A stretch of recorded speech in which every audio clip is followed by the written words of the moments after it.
Selamat sore untuk kita semua. Baik, terima kasih atas waktu yang diberikan kepada saya. Di sini saya akan mempresentasikan materi saya tentang alga secara umum. Namun sebelum itu, saya akan memperkenalkan nama saya terlebih dahulu. Baik, nama saya Getruda Adventri Anait, NPM 33210094, kelas 2C. Alga secara umum. Baik, yang pertama, perkembangan klasifikasi. Sistem klasifikasi dua kingdom pada tahun 1735.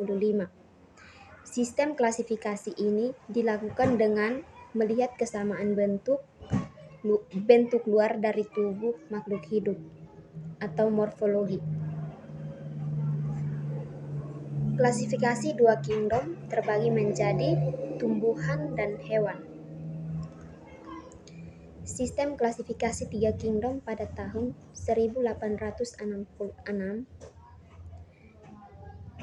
terbagi menjadi tiga klasifikasi. Yang pertama, Protista, Plantae, dan Animalia.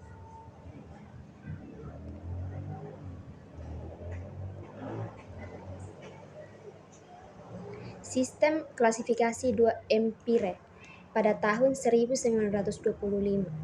Klasifikasi dua Empire terbagi menjadi Empire Prokaryota dan Empire Eukariota. Sistem klasifikasi 5 kingdom pada tahun 1969. Dasar klasifikasi yang digunakan berdasarkan tipe nutrisi dan struktur internal organisasi sel. Sistem klasifikasi 4 kingdom pada tahun 1938.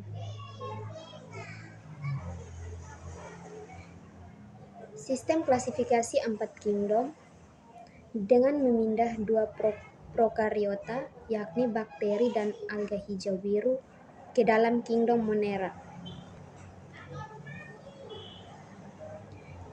Sistem klasifikasi 6 kingdom pada tahun 1977.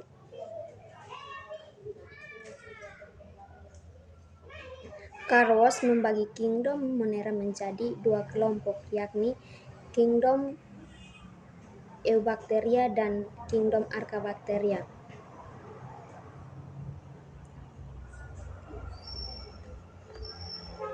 Sistem klasifikasi 7 kingdom pada tahun 2015.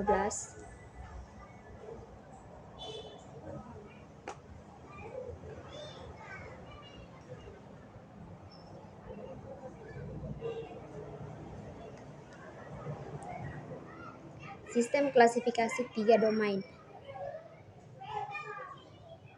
Setelah mengajukan 6 kingdom, Carl Woese kemudian menciptakan konsep baru, yakni sistem 3 kingdom utama dengan istilah domain.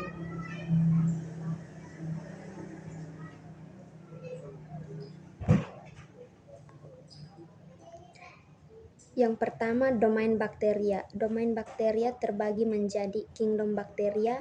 Yang kedua, domain archaea terbagi menjadi kingdom archaea. Yang ketiga,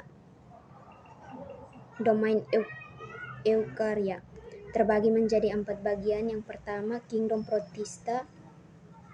Yang kedua, kingdom Plantae. Yang ketiga, kingdom Fungi. Yang keempat, kingdom Animalia.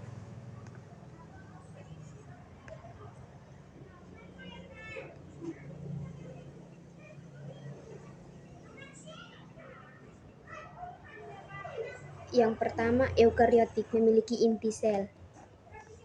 Yang kedua, umumnya uniselular, ada juga yang berkoloni serta multiselular. Diklasifikasikan berdasarkan kemiripannya dengan kingdom yang lebih tinggi menjadi 3 kelompok. Yang pertama, Protista seperti tumbuhan. Yang kedua, Protista seperti hewan. Yang ketiga, Protista seperti jamur.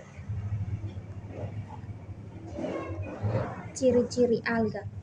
Yang pertama, ada yang uniselular atau multiselular. Yang kedua, tubuh alga multiseluler disebut talus. Yang ketiga, fotosintesis karena berklorofil. Yang keempat, hidup di perairan atau tawar maupun asin. Yang kelima, memiliki pigmen tambahan.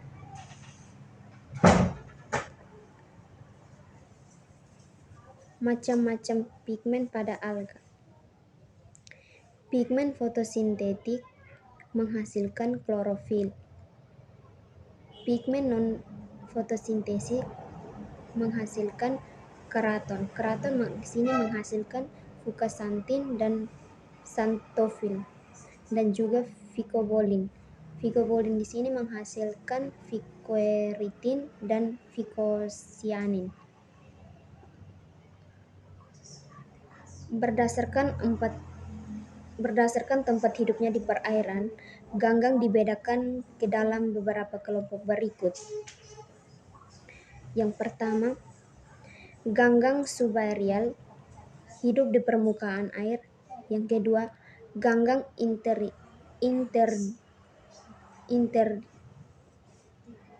secara periodik muncul ke permukaan air karena terbawa oleh pasang surut air. Yang ketiga, ganggang sublitoral, berada di bawah permukaan air. Yang keempat, ganggang edafik, hidup di lumpur atau pasir di dasar perairan. Reproduksi ganggang. Yang pertama, vegetatif, pembelahan sel atau fragmentasi, pembentukan spora. Yang kedua, generatif, konjugasi dan fertilisasi. Yang pertama, reproduksi aseksual pada ganggang.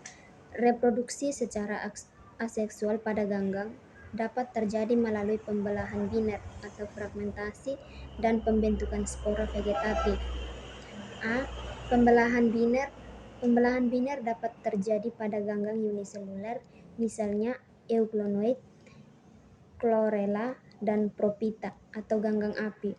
Pada euglonoid, pembelahan biner terjadi secara membujur. B. Fragmentasi. Fragmentasi adalah pemutusan sebagai tubuh ganggang. Bagian tubuh yang terlepas dari tubuh induk akan tumbuh menjadi ganggang baru. Fragmentasi terjadi pada ganggang multiseluler yang berbentuk filamen dan talus. Contohnya Caldopora, Spirogoria, Laminaria, Sargaus, dan Macrotis. C. Pembentukan spora vegetatif. Pembentukan spora vegetatif terjadi di dalam sel induk yang menghasilkan zoospora. Pembentukan spora vegetatif ini dapat terjadi bila kondisi lingkungan mendukung dan jumlah makanan mencukupi. Hal ini dapat terjadi pada ganggang uniseluler maupun multiseluler, misalnya Chlamydomonas dan Olutris. 2. Reproduksi seksual pada ganggang. Yang pertama, konjugasi. Konjugasi adalah proses saling berletaknya dua individu yang berbeda jenis diikuti dengan terjadinya plasmamogami atau peleburan plasma sel dan karyogami atau peleburan inti sel. Contoh ganggang yang dapat berkonjugasi adalah Spirogyra yang berbentuk filamen tak bercabang. B. Sigami atau isogami. Sigami atau isogami adalah peleburan antara dua sel gamet yang sama bentuk dan ukurannya tetapi beda jenisnya. Diikuti terjadi peleburan inti. Sigami menghasilkan zigot yang diploid atau 2N. Contoh ganggang yang dapat melakukan sigami adalah ganggang hijau ulva. Anisogami. Anisogami adalah peleburan antara sel gamet yang berbeda ukuran dan bentuknya. Anisogami dapat berubah oogami, yaitu masuknya sel gamet jantan berflagela atau sperma ke sel gamet betina atau ovum. Kemudian terjadi peleburan inti. Hasil fertilasi adalah zigot. Contoh ganggang yang dapat melakukan oogami adalah laminaria. Baik, sekian dari presentasi saya. Terima kasih. Selamat sore.